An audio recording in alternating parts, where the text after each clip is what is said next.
Welcome to my YouTube channel Kiran IAS academy. जैसा कि दोस्तों हम लोग पढ़ चुके हैं प्रेजेंट इंडेफिनिट टेंस में अफर्मेटिव सेंटेंस। आज के इस वीडियो में हम लोग कवर करेंगे negative sentence and interrogative sentence, और अंत तक वीडियो में बने रहिए जिससे चीज़ें एक के बाद दूसरी आपको मिलती जाएं। तो आज के इस वीडियो में हम लोग पढ़ेंगे negative sentence. Negative sentence, negative sentence को हिंदी में कहते हैं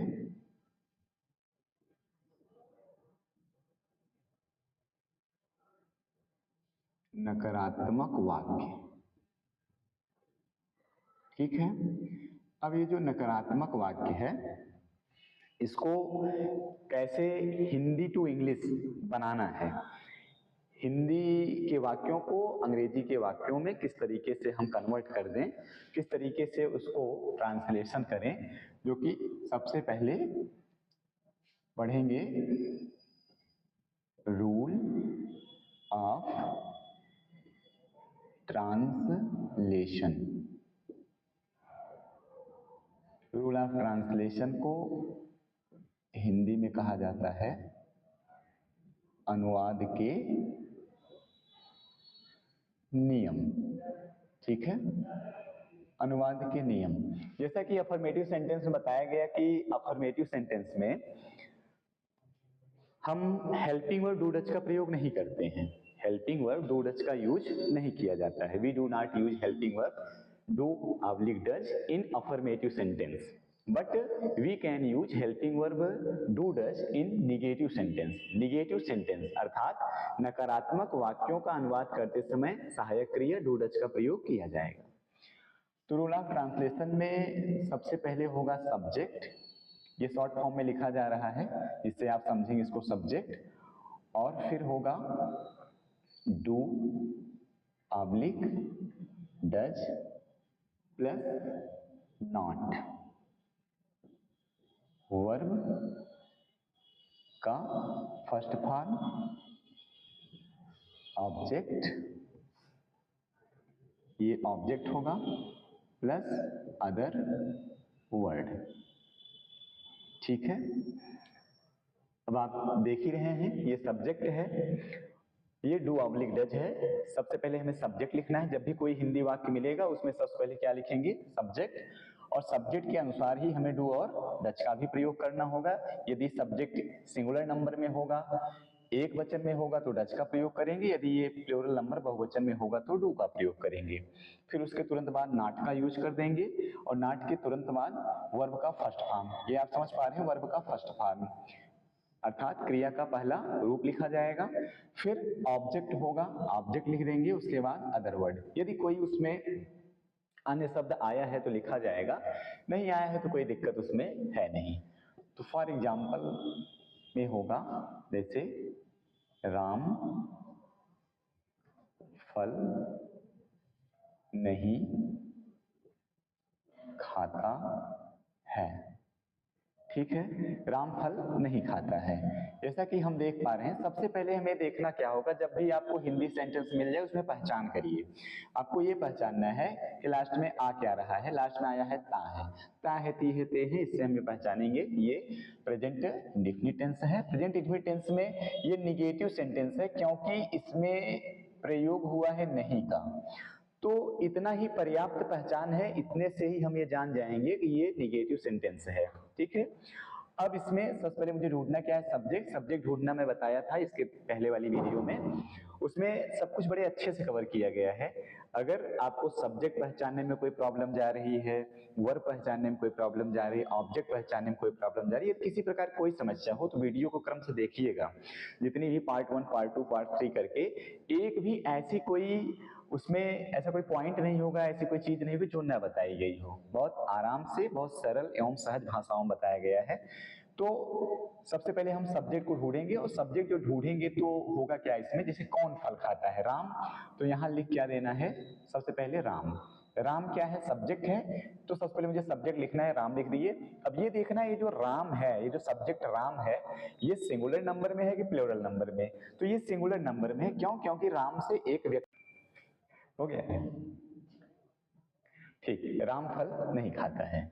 तो रामफल नहीं खाता है, ये हमारा निगेटिव सेंटेंस है। और निगेटिव सेंटेंस में हम इस तरीके से पहचान रहे हैं ताकि इस वाक्य में प्रयोग हुआ है नकारात्मक शब्द जिसका नाम है नहीं, और नहीं से ही हमें ये जान लेना है कि ये निगेटिव सेंटेंस है। सबसे पहले सब्जेक्ट की जरूरत है। यहाँ सब्जेक्ट है, जैसे जैसे इस क्रम में लिखा हुआ है, जैसे सब्जेक्ट लिखा है पहले सब्जेक्ट लिख देंगे, फिर सब्जेक्ट के अनुसार ही डू डज का प्रयोग किया जाए, डू डज लिख देंगे, फिर नॉट, फिर वर्ब का फर्स्ट फॉर्म, फिर ऑब्जेक्ट, फिर अदर वर्ड यदि है तो, फिर उसके बाद फुल स्टॉप कर देंगे। तो इसी क्रम में हमें इस वाक्य में से एक एक पार्ट को निकाल के रखना है। तो सबसे पहला पार्ट मुझे क्या इसमें ढूंढना है? सब्जेक्ट। सब्जेक्ट मैंने क्या ढूंढा? राम। राम। तो उसके बाद क्या है? राम। अब ये देखना राम किस नंबर में है, सिंगुलर नंबर में है कि प्लूरल नंबर में है।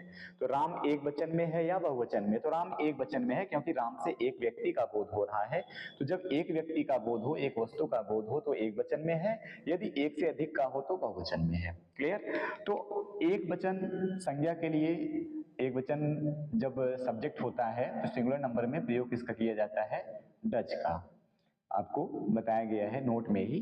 तो राम डज, और डज के बाद यहाँ क्या है? नॉट। तो यहाँ हो जाएगा नॉट वर्ब। अभी देखना है राम के द्वारा कौन सा कार्य किया जा रहा है। तो राम के द्वारा यहाँ खाने का कार्य हो रहा है जिसका होता है ईट।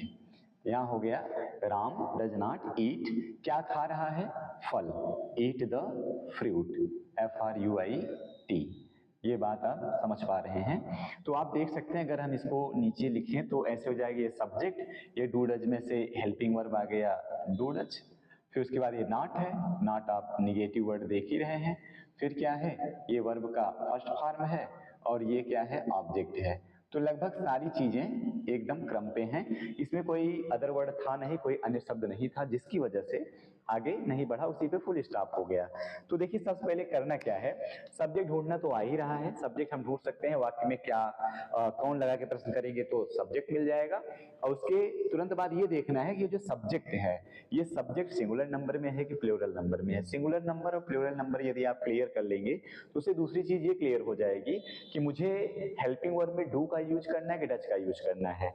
अगर सब्जेक्ट सिंगुलर नंबर में है तब तो हम हेल्पिंग वर्ब डज का यूज करेंगे, यदि सब्जेक्ट प्लूरल नंबर में है तो डू का यूज करेंगे।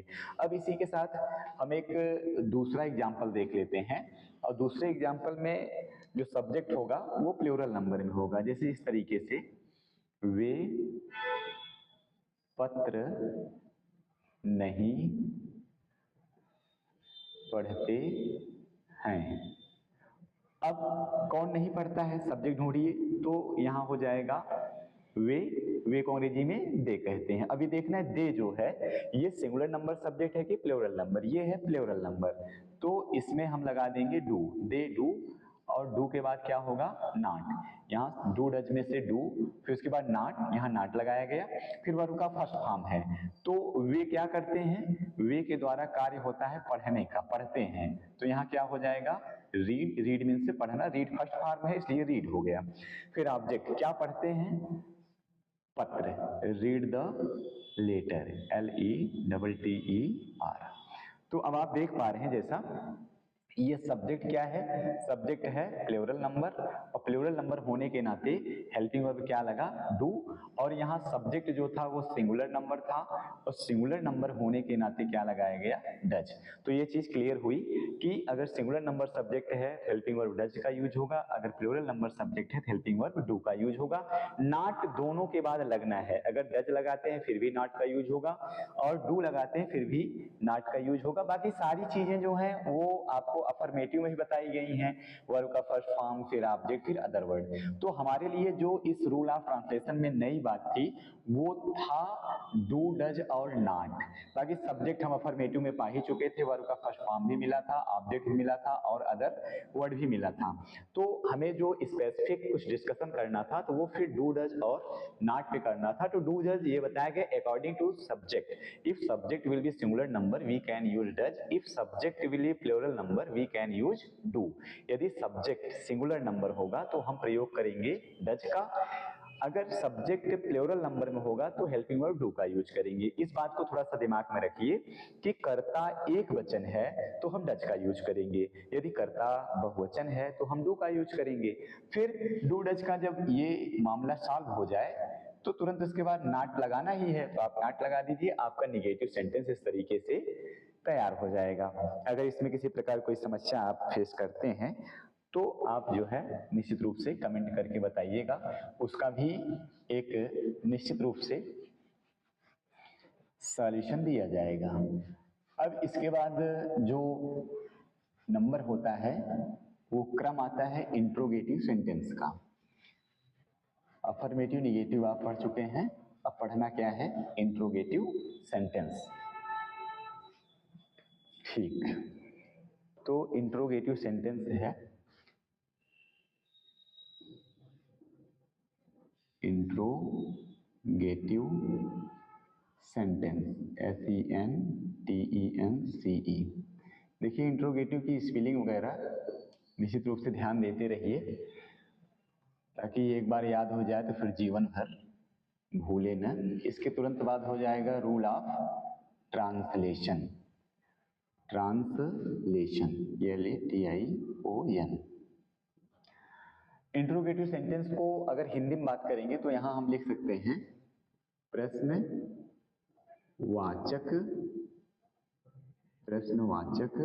वाक्य।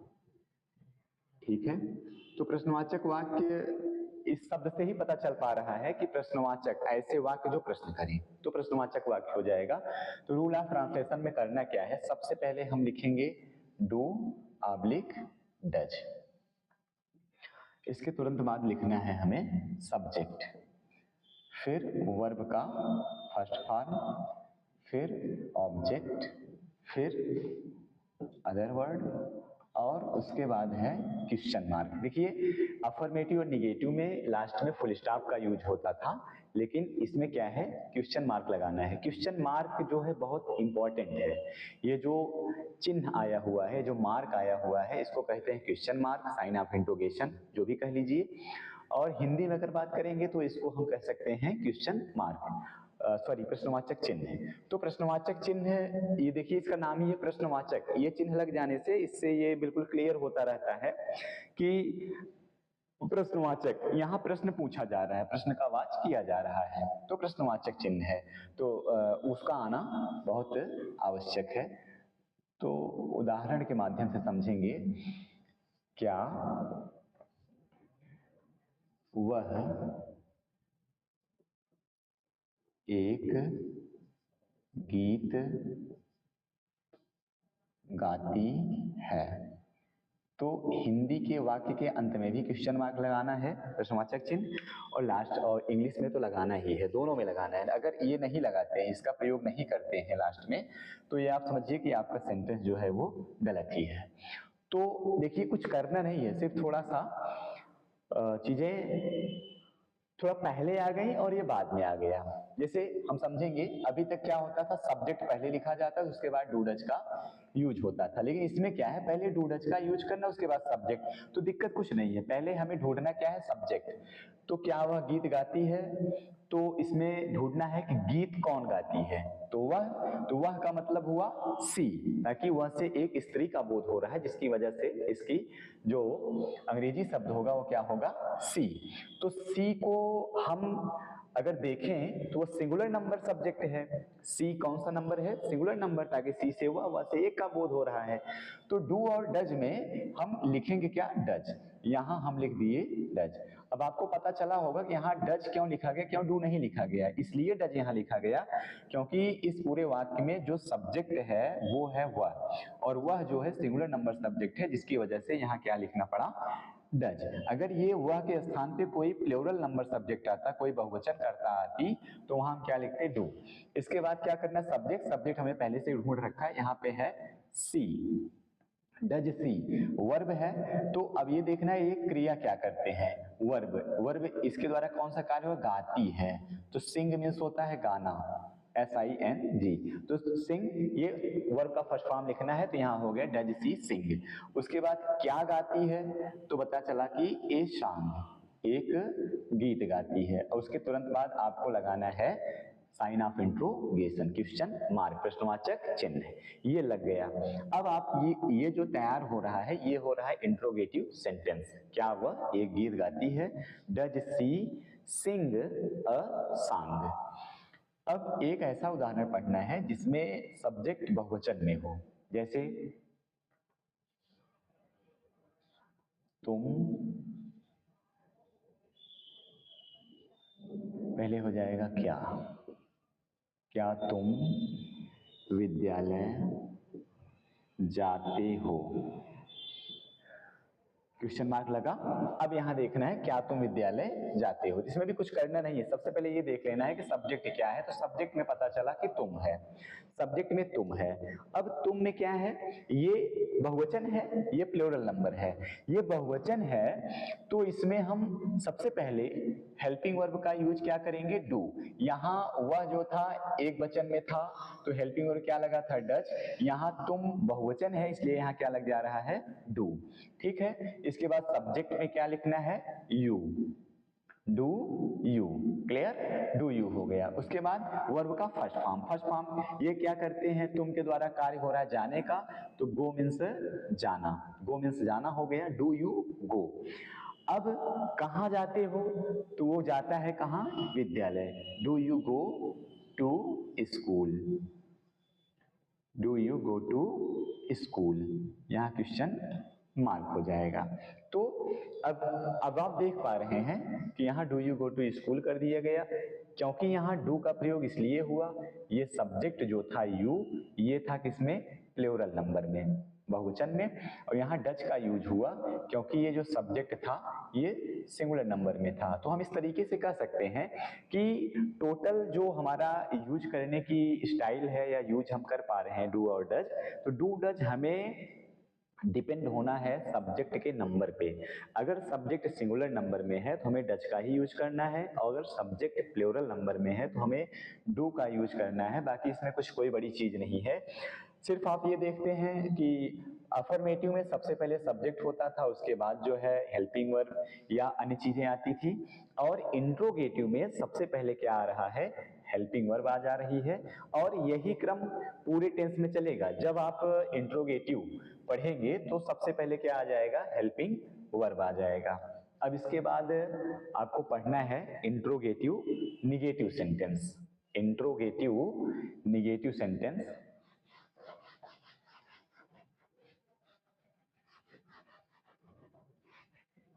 Interrogative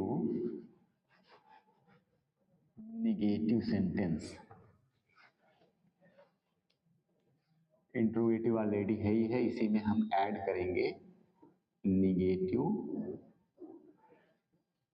sentence. ठीक है, फिर नीचे क्या आ रहा है? Rule of translation. अगर हिंदी में बात करेंगे तो इसकी हिंदी हो जाएगी प्रश्न वाचक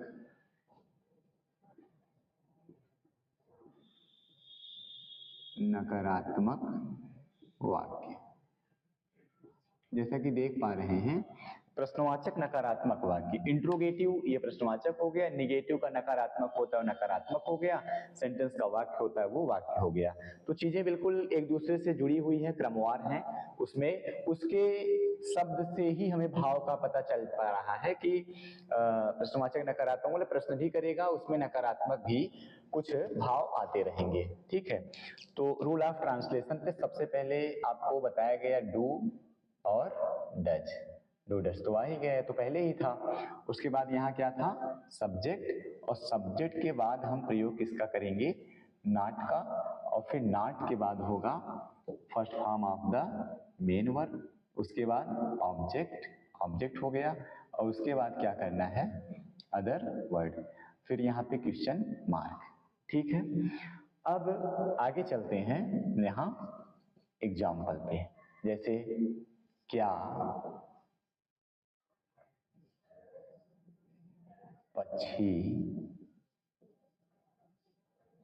आसमान में नहीं उड़ते हैं, यहाँ क्वेश्चन मार्क लग गया। ठीक है, सबसे पहले तो मुझे पहचान करना होगा ये कौन सा टेंस है। तो यहाँ लास्ट में मिला ते हैं, तो ते हैं से हमें क्या देखना है कि ये है प्रेजेंट इंडेफिनिट टेंस, ठीक है। अब उसके बाद सेंटेंस पहचान करना। सेंटेंस में सबसे पहले देख रहे हैं प्रश्नवाचक शब्द लगा हुआ है जो कि प्रश्न कर रहा है क्या। फिर आगे हम पहुंचते हैं तो देख रहे हैं कि नहीं। तो कहने का भाव ये हो गया ये प्रश्नवाचक नकारात्मक वाक्य। तो प्रश्नवाचक वाक्य, प्रश्नवाचक नकारात्मक वाक्य, ये दोनों को पहचानने का सबसे अच्छा तरीका, आप पहले पूरे वाक्य को आराम से पढ़ेंगे एकदम आहिस्ता, फिर उसमें ये देखना है कि क्या क्या है। जैसा कि मैं देख पा रहा हूं सबसे पहले मुझे प्रश्नवाचक शब्द मिल गया, इसका मतलब प्रश्नवाचक वाक्य है। फिर आगे और चला गया तो सब्जेक्ट मिला, फिर वहां जो है अदर वर्ड मिले, फिर यहाँ एक निगेटिव वर्ड मिल गया जिसको नकारात्मक शब्द कहते हैं। तो जब नकारात्मक शब्द हो गया तो प्रश्नवाचक ऑलरेडी है ही है, उसके बाद नकारात्मक है तो कह दिए प्रश्नवाचक नकारात्मक वाक्य। तो इसमें सबसे पहले मुझे डू और डज का यूज करना है। तो डू डज का यूज कैसे करते हैं? According to subject we can use do oblique does. Subject के अनुसार हम डू डज का प्रयोग कर सकते हैं। सब्जेक्ट के अनुसार क्या है यहाँ पे? कौन आसमान में उड़ता है? पक्षी। तो पक्षी, अब देखिए यहाँ पे पक्षी किस वचन में है, ये सिंगुलर नंबर में है कि प्लूरल नंबर? इसको कैसे पता करेंगे? जैसे क्या पक्षी आसमान में नहीं उड़ते हैं, तो यहाँ आके देखा गया उड़ते हैं और पक्षी उड़ता है, दोनों में डिफरेंस है। अगर उड़ते हैं से ये भाव आ रहा है कि पक्षी अकेला नहीं, ये उड़ते हैं, बहुत से पक्षी उड़ रहे हैं। अगर ये हो जाता कि पक्षी उड़ता है तो ये क्लियर था, पक्षी उड़ता मतलब सिंगल, एक है। तो यहाँ बताया क्या जा रहा है, क्या पक्षी आसमान में नहीं उड़ते हैं, तो ये प्लूरल नंबर में है। तो प्लूरल नंबर में होने के नाते यहाँ पे यूज किसका होगा? डू का, ठीक। यहाँ डू हो गया। फिर क्या लिखना है? सब्जेक्ट, सब्जेक्ट में पक्षी है तो हम क्या कहेंगे? दी बर्ड, BIRDS, ठीक है, डू दी बर्ड। उसके बाद ये नॉट है तो यहाँ क्या करेंगे? नॉट। फिर वर्ब है, पक्षी के द्वारा कौन सा कार्य होता है? उड़ने का, फ्लाई, FLY, ये फ्लाई हो गया। Do the birds not fly, कहाँ उड़ते हैं ये? आसमान में, इन द स्काई, यहां हो जाएगा क्वेश्चन मार्क। अब जैसे मे के अर्थ के लिए क्या यहां यूज किया गया? इन, और आसमान के लिए क्या आया? दी स्काई। ये आपका एक अदर वर्ड हो गया। और साथ ही साथ जो है do the birds not fly in the sky, ये चीजें क्लियर हो पाई कि इंट्रोगेटिव निगेटिव। अब देखिए इंट्रोगेटिव सेंटेंस और इंट्रोगेटिव निगेटिव सेंटेंस में सिर्फ डिफरेंस किस शब्द का है जान रहे हैं? ये नॉट का अंतर है। अगर इस नॉट को यहां से कैंसिल किया जाए तो ये हो जाएगा इंट्रोगेटिव सेंटेंस, जैसे do the bird fly in the sky, यही आप उसमें कर रहे थे। इंट्रोगेटिव सेंटेंस में सबसे पहले डू डज होता था और उसके बाद सब्जेक्ट हो जाता था, फिर वर्ब का फर्स्ट फॉर्म हो जाता था, फिर आपका अदर वर्ड या ऑब्जेक्ट आ जाता था। लेकिन इसमें नॉट और इसमें ऐड ऑन हुआ, तो जब नॉट इसमें ऐड ऑन हो गया तो ये हो गया इंट्रोगेटिव से निगेटिव सेंटेंस। तो इंट्रोगेटिव सेंटेंस और इंट्रोगेटिव निगेटिव सेंटेंस में आप अंतर जान चुके हैं। जैसे एक सिंगुलर नंबर पर लिखा जाए एग्जाम्पल, वह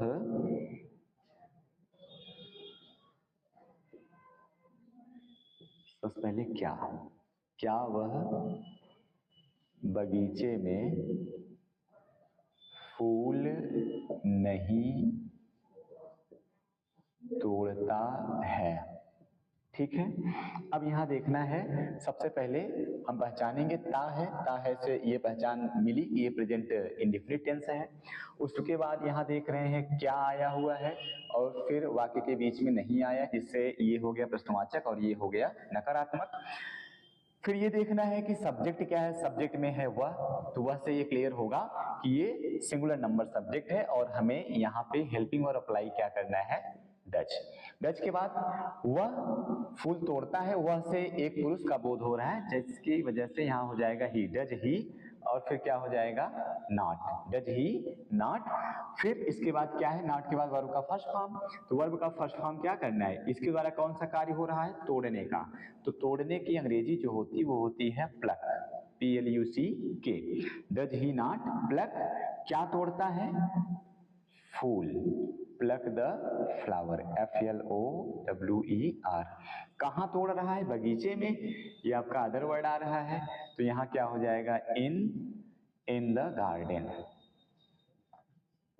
उसके बाद क्वेश्चन मार्क। ठीक है, तो आपको दो उदाहरण यहाँ बताया गया, और उसमें एक सिंगुलर नंबर सब्जेक्ट का और दूसरा जो है प्लूरल नंबर सब्जेक्ट का है, जिससे ये क्लियर हो पा रहा है कि ये जो है सिंगुलर नंबर है और ये प्लूरल नंबर में इंट्रोगेटिव और इंट्रोगेटिव नेगेटिव दोनों बताया गया। जिसमें अब नंबर आ जाता है, जो इंट्रोगेटिव सेंटेंस होता है, देयर आर टू टाइप्स, उसके दो प्रकार होते हैं।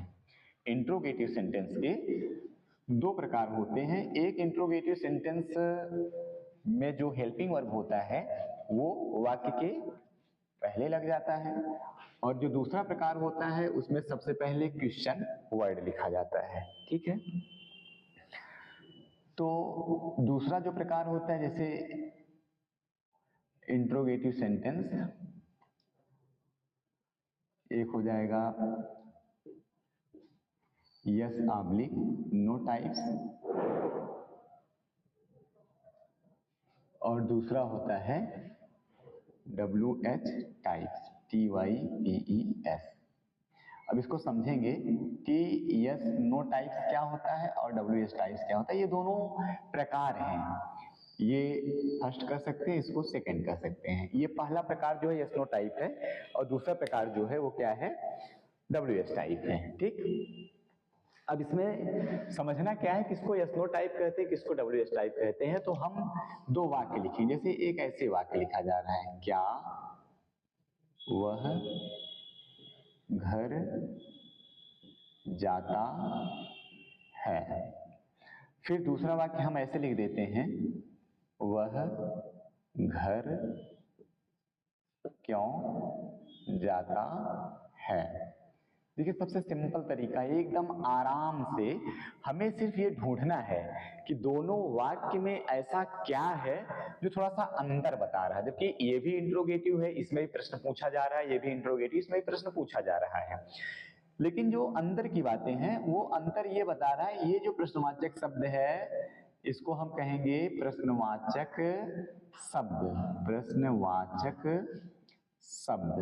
ठीक है, ये वाक्य के पहले आ जा रहा है, और इस वाक्य में जो प्रश्नवाचक शब्द है, प्रश्नवाचक शब्द, ठीक, ये वाक्य के बीच में आ रहा है। दोनों में यही अंतर है।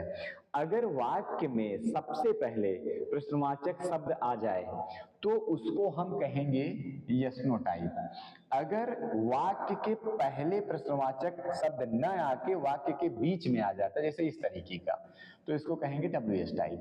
अभी भी ये बहुत पूरी जानकारी नहीं हुई, अभी और जानकारियां हैं। जैसे अगर हम इसका जवाब लेना चाहें, क्या वह घर जाता है, अगर ऐसे पूछा जाए आपसे, क्या वह घर जाता है, क्या तुम स्कूल जाते हो, क्या तुम भोजन करते हो, क्या तुम पानी पीते हो, तो इसका जवाब हम अगर चाहें तो रिप्लाई यस में भी दे सकते हैं और नो में भी दे सकते हैं।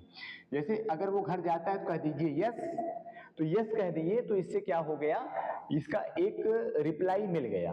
अगर नहीं जाता है तो कह दीजिए नो, तो नो भी क्या हो गया, रिप्लाई मिल गया। तो ऐसे भी कर सकते हैं कि इस प्रकार के वाक्यों का उत्तर, इस प्रकार के वाक्यों का जवाब हम यस और नो में भी दे सकते हैं।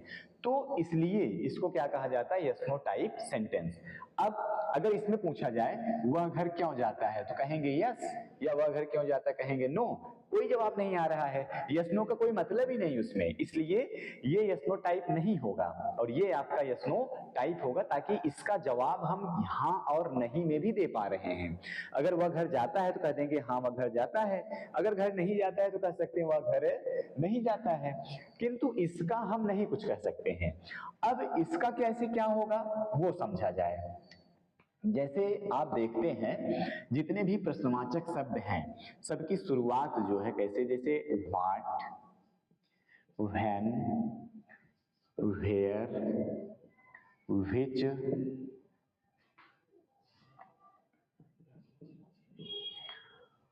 उसके बाद व्हाई, उसके बाद हु, ठीक है, फिर जो है हुज, मतलब जितने भी हैं, हुज, फिर आ जाएगा एक लास्ट का होता है हाउ। ठीक, अब हम एक क्रम से देखेंगे, जितने भी ये प्रश्नवाचक शब्द हैं सबकी जो शुरुआत हुई वो WH से हुई। WH, इसमें भी WH, इसमें भी WH, और इसमें भी WH, यहाँ भी WH, आप देख पा रहे हैं सब में WH, लेकिन इसमें एक ऐसा शब्द आया है जो है क्या, हाउ। हाउ की शुरुआत जो हुई वो WH से नहीं हुई है, किंतु वह भी इसी फैमिली का मेंबर माना जाता है। हाउ भी इसी फैमिली का नंबर है, तो जिसके कारण हमने इसका नाम क्या रखा, वही WH टाइप। ठीक, ताकि जितने भी वर्ड्स हैं सबकी शुरुआत जो है, जो स्टार्टिंग पॉइंट है, वो WH से हो रही है। So we can say this types WH type. इस टाइप को हम क्या कर सकते हैं, WH टाइप कर सकते हैं, क्योंकि सबकी शुरुआत WH से हुई। इसको यस नो टाइप कर सकते हैं, क्योंकि इसका जवाब हम हाँ और नहीं में भी दे सकते हैं। तो दोनों में अगर डिफरेंस पूछा जाए कि WH टाइप और यस नो टाइप में डिफरेंस क्या है, तो एकदम सिंपल सा डिफरेंस है। जो यस नो टाइप होता है उसका जवाब, उसका उत्तर, उसकी रिप्लाई होती है, उसका जो आंसर होता है वो हम यस और नो में दे सकते हैं। ठीक है, अब जो WH टाइप होता है इसका जवाब हम यस नो में नहीं दे सकते हैं, और इसका नाम हम WH टाइप ही क्यों रखा गया, या इसको हम WH टाइप ही क्यों कहते हैं, तो उसका भी एक जवाब है कि इन सारे शब्दों की जो शुरुआत WH से होती, तो ये भी WH टाइप हो गया, वो जो है क्या हो गया, यस नो टाइप हो गया। अब अगर हिंदी पहचान करना हुआ तो हिंदी में सबसे पहले अगर प्रश्नवाचक शब्द आ जा रहा है, इसमें से कुछ भी अगर सबसे पहले प्रश्नवाचक शब्द आ रहा है तो वो यस नो टाइप होगा। अगर प्रश्नवाचक शब्द वाक्य के बीच में आ रहा है तो क्या हो जाएगा, वो WH टाइप हो जाएगा। तो ये WH टाइप, वो यस नो टाइप हो गया। ठीक है, अब बात आके रुकी कि इसको यचो कैसे शुरू हुआ। तो ठीक है, यचो से शुरुआत हुई है। जैसा कि बताया जाता है कि हर परिवार में एक अलग सा व्यक्ति होता है। एक अलग से व्यक्ति का मतलब ऐसे होता है जैसे परिवार में जितने, जैसे मान के लिए there are 5 member in this family, परिवार में 5 सदस्य हैं। तो परिवार में जो 5 सदस्य होते हैं वो पांचों एक जैसे नहीं होते हैं। सबका स्वभाव अलग अलग होता है, सबका ब्रेन पावर या फिर जो भी उनके हॉबीज हैं सब अलग अलग हैं। तो उसमें लगभग हर परिवार में एक इसेंट्रिक पर्सन रहता है जो परिवार से अलग रहता है। तो परिवार से अलग होने का मतलब रहता फैमिली में ही है, बट उसकी बात वगैरह नहीं मानता है। तो जो उसकी बातें नहीं मानता है तो उनको लोग कहते हैं ठीक है तुम परिवार में रहो, लेकिन उनको थोड़ा सा किनारे कर देते हैं, तो वो किनारे पहुंच गया। तो ये जो यचो है, ये जो हाउ है, ये है इनके परिवार से ही, ये WH परिवार से ही है, लेकिन ये है कहाँ, ये बिल्कुल किनारे पे है। ठीक है, तो ये एक प्रकार से हो गए यचो। तो इनका ये सब कहे कि हम भाई WH से शुरुआत कर रहे हैं, सब कहे ठीक है सब WH से शुरुआत कर लीजिए, लेकिन जब इनकी बारी है ये कहें भाई हम WH से शुरुआत नहीं करेंगे। ऐसे प्रवृत्ति वाले व्यक्ति मिलते हैं जो, जिसकी प्रवृत्ति इस प्रकार से हो जाती है तो उनको कह दिया जाता है वो घर से अलग हैं। घर से अलग क्या, सदस्यों में थोड़ा सा अलग हैं। तो ये भी उसी प्रकार से थे, इनको थोड़ा सा अलग किया गया, जबकि है इसी मेंबर से ये भी हैं, कोई दिक्कत नहीं है। तो यस नो टाइप और WH टाइप में आपने अंतर समझ पाया। अब इसके बाद हम चलेंगे WH टाइप का कैसे रूल ऑफ ट्रांसलेशन होता है, या उस प्रकार के वाक्यों का हम अनुवाद किस तरीके से कर सकते हैं। तो WH टाइप सबसे पहले हेडिंग मेंटेन होगी, WH type sentence, WH type sentence, इसमें होगा रूल ऑफ ट्रांसलेशन। ठीक, तो सबसे पहले हम यहां लिखेंगे क्वेश्चन वर्ड। इसको क्या बोला जाए, QW। QW क्या हो जाएगा, क्वेश्चन वर्ड। उसके बाद क्या होगा, do oblique does, do does हो गया। फिर उसके बाद यहां सब्जेक्ट आ जाएगा, फिर वर्ब का फर्स्ट फॉर्म, फिर ऑब्जेक्ट, फिर क्या हो जाएगा, अदर वर्ड, और एट लास्ट क्वेश्चन मार्क। ठीक है, अब देखना क्या है इसमें, देखना ये है कि कुछ चीजें हमको पहले से मिलती चली आ रही हैं। जैसे हेल्पिंग वर्ब का मिलना, डू डज, ये हम समझ ही रहे हैं। सब्जेक्ट तो मुझे जो है अफर्मेटिव से ही मिलता चला आ रहा है। उसके बाद वर्ब का फर्स्ट फॉर्म ये भी मिल रहा है, ऑब्जेक्ट मिल रहा है, और अदर वर्ड्स मिल रहे हैं। ये सारी चीजें मिल पा रही हैं, किंतु जो सबसे पहले मिला और पहली बार मिला वो क्या है, क्वेश्चन वर्ड। अब एग्जाम्पल के माध्यम से हम समझेंगे कैसे समझना है। जैसे अगर लिखा जाए माली फूल क्यों तोड़ता है, ठीक है, क्वेश्चन मार्क यहां हो जाएगा। माली फूल क्यों तोड़ता है, तो पूरे वाक्य को आहिस्ता पढ़ लेना है। माली फूल क्यों तोड़ता है, इसमें सबसे पहले मुझे ये ढूंढना है कि प्रश्नवाचक शब्द कौन सा है, ऐसा कौन सा शब्द है जो प्रश्न करता है। माली प्रश्न कर रहा नहीं, फूल ये भी नहीं कर रहा है, क्यों क्यों तोड़ता है, ये क्यों जो है ये क्या आ गया, प्रश्न करने वाला शब्द है। आगे तोड़ता है ये भी नहीं प्रश्न कर रहा है, तो ये क्वेश्चन वर्ड, हमें इसकी अंग्रेजी सबसे पहले लिखनी है। तो जो क्यों की अंग्रेजी होती है वो होता क्या है, व्हाई। तो हमने यहाँ क्या लिख लिया, व्हाई लिख लिया। क्लियर। अब इसके बाद क्या करना है, डू और डच लगाना है। तो डू और डच का जो प्रयोग होता है वो डिपेंड किसके पर करता है, number of the subject, subject के नंबर पे, अर्थात कर्ता किस वचन में है। तो यहाँ कर्ता क्या है, कौन फूल तोड़ता है, माली। तो माली जो है यहाँ सिंगुलर नंबर पे है, तो हम क्या लगाएंगे, हेल्पिंग वर्ब डज, क्योंकि फिर उसके बाद क्या है, सब्जेक्ट। सब्जेक्ट क्या हो जाएगा, व्हाई डज द गार्डनर,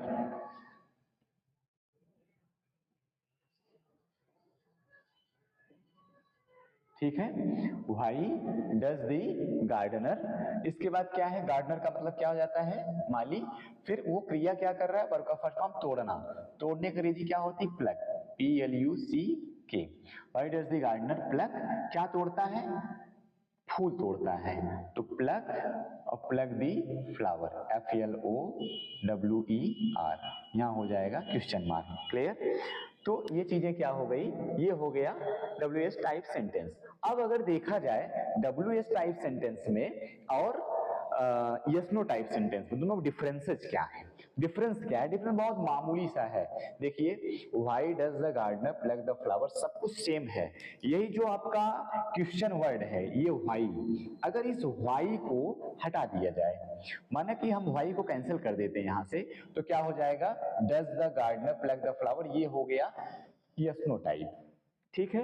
अगर ये व्हाई को हम यहाँ ऐड ऑन करते हैं, व्हाई को हम इसमें जोड़ लेते हैं, तो ये हो गया क्या, बताएं, ये हो गया आपका WH टाइप। ठीक है। अगर इसका निगेटिव बनाना हुआ, WH टाइप का निगेटिव, तो हम सब्जेक्ट के तुरंत बाद नॉट का यूज करेंगे। जैसे यहाँ हो जाए व्हाई, और व्हाई के बाद क्या है, डज, और डज के बाद दी गार्डनर, और गार्डनर के तुरंत बाद हम यूज क्या करेंगे, नॉट, और नॉट के बाद प्लग वर्ब हो जाएगा, उसके बाद object, pluck the flower, FLOWER। ठीक है।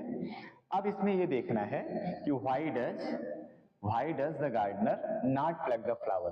तो ये WH टाइप इंट्रोगेटिव सेंटेंस है और ये WH type negative interrogative sentence है। दोनों में डिफरेंस क्या है, ये सिंगल वर्ड का डिफरेंस है जो कि है नॉट। अगर हम सब्जेक्ट के बाद नॉट का यूज कर देते हैं तो वो इंट्रोगेटिव निगेटिव हो जाता है, और अगर सब्जेक्ट के बाद नॉट का यूज नहीं करते हैं तो वो सिर्फ इंट्रोगेटिव रहता है। तो ध्यान ये देना है कि सब्जेक्ट आना चाहिए, और सब्जेक्ट के बाद अगर नॉट आ रहा है तो इंट्रोगेटिव निगेटिव होगा, और सब्जेक्ट के बाद नॉट नहीं है तो वो इंट्रोगेटिव रहेगा। अब आप जान सकते हैं दो प्रकार से निगेटिव बनाते हैं, एक तो मान चलिए अफर्मेटिव का जो निगेटिव बनता है वो होता है, और दूसरा जो होता है इंट्रोगेटिव का निगेटिव। तो जो अफर्मेटिव का निगेटिव होता है वो हेल्पिंग वर्ब के बाद में नॉट लगाने से बन जाता है, और जो इंट्रोगेटिव का निगेटिव बनता है वो सब्जेक्ट के बाद में नॉट लगाने से बन जाता है। तो ये इस प्रकार से आपका जो इंट्रोगेटिव प्रेजेंट इंडेफिनिट टेंस था वो समाप्त हुआ। उसके 6 प्रकार से आपको सेंटेंस पढ़ा दिया गया, अफर्मेटिव बताया गया, निगेटिव बताया गया, फिर इंट्रोगेटिव बताया गया, इंट्रोगेटिव निगेटिव बताया गया, और इंट्रोगेटिव में 2 प्रकार होते हैं, वो 2 प्रकार भी आपको बताया गया, जिसको एक यस नो टाइप कहते हैं और दूसरा जो है WH टाइप होता है। अब हम आपको बताएंगे कि एक सेंटेंस से हम 6 सेंटेंस बना कैसे पाते हैं। जैसे राम विद्यालय जाता है, ये एक हमें मिल गया सेंटेंस और कह दिया जाए कि इसके आप 6 सेंटेंस बनाइए, तो हम सबसे पहले इसको पहचानेंगे कौन सा ये टेंस है। तो क्या है मिला, तो जो कि ये अफर्मेटिव सेंटेंस है और टेंस कौन सा, प्रेजेंट इंडेफिनिट है। तो हम लिखेंगे Ram goes to school, SCHOOL। ठीक है, ये आपका अफर्मेटिव हो गया।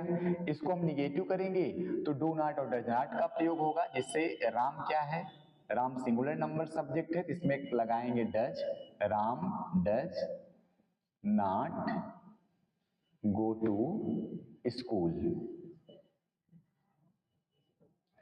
अगर इंट्रोगेटिव बनाएंगे तो सबसे पहले क्या हो जाएगा, does Ram go to school, यहाँ क्वेश्चन मार्क हो जाएगा।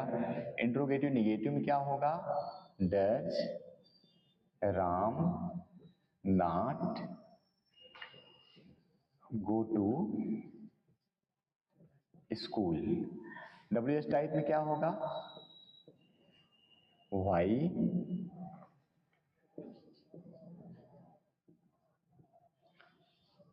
Does Ram go to school. फिर क्या हो जाएगा, why does Ram not go to school, question mark. तो जैसा कि हम देख पा रहे हैं यहाँ first, second, third, fourth, fifth, sixth, तो ये 6 प्रकार के वाक्य आपके तैयार हो गए, एक वाक्य से 6। जैसे राम गोज टू स्कूल हो गया, ठीक। फिर राम डज नॉट का यूज इसलिए हो क्योंकि राम सिंगुलर नंबर थे। फिर यही आप ध्यान से देखेंगे, ये जो डज है, ये डज जो है बाद में था और सबसे पहले राम सब्जेक्ट था, डज को पहले लाया गया और राम को बाद में कर दिया, बाकी सारी चीजें वही है, गो टू स्कूल हो गया। फिर does Ram go to school का जो था वो अब डज राम, ये नाट बढ़ गया बस, बाकी ऊपर की सेम चीजें हैं, वही एक चीज है। फिर अब आप देखिए, जैसे यहाँ तीसरे नंबर बताया गया does Ram go to school, अगर इस वाई को हटा दिया जाए तो जो तीसरा और पांचवा है बिल्कुल सेम हो गया, does Ram go to school. अगर जो आपका चौथा number does Ram not go to school है, अगर ये वाई इसमें से हटा दिया जाए तो ये चौथा और छठवां ये दोनों सेम हो जाएगा। कहने का भाव ये हो गया कि अगर हम एक सेंटेंस तैयार किए, उससे दूसरा, तीसरा, चौथा, पांचवा, छठवां बड़े आराम से तैयार होते चले जाएंगे। तो ये इस प्रकार से हम एक वाक्य से 6 वाक्य भी बना पा रहे हैं, ठीक है। तो इसके लिए जो है आपको कुछ करना नहीं है, सिर्फ पहचान तो याद ही है, हेल्पिंग वर्ब याद करना है, हेल्पिंग वर्ब भी याद हो जाए। फिर रूल ऑफ ट्रांसलेशन की अफर्मेटिव क्या होता है, नेगेटिव। देखिए प्रेजेंट इंडेफिनिट में जो आपको रूल ऑफ ट्रांसलेशन बताए गए हैं, वो रूल ऑफ ट्रांसलेशन जो भी रहेगा, जैसे अफर्मेटिव है तो वही आपका दूसरे में, तीसरे में, सब में वही चलता है, निगेटिव का भी वही चलता रहेगा, इंट्रोगेटिव का भी चलता रहेगा, इंट्रोगेटिव निगेटिव का भी चलता रहेगा। अब इसमें कुछ और ज्यादा नहीं है। अब दूसरे अगली वीडियो में हम आपको बताएंगे प्रेजेंट कंटीन्यूअस टेंस, उसमें कवर किया जाएगा और ये जो है इसी पे रोक दिया जाएगा, ठीक है। तब तक के लिए धन्यवाद।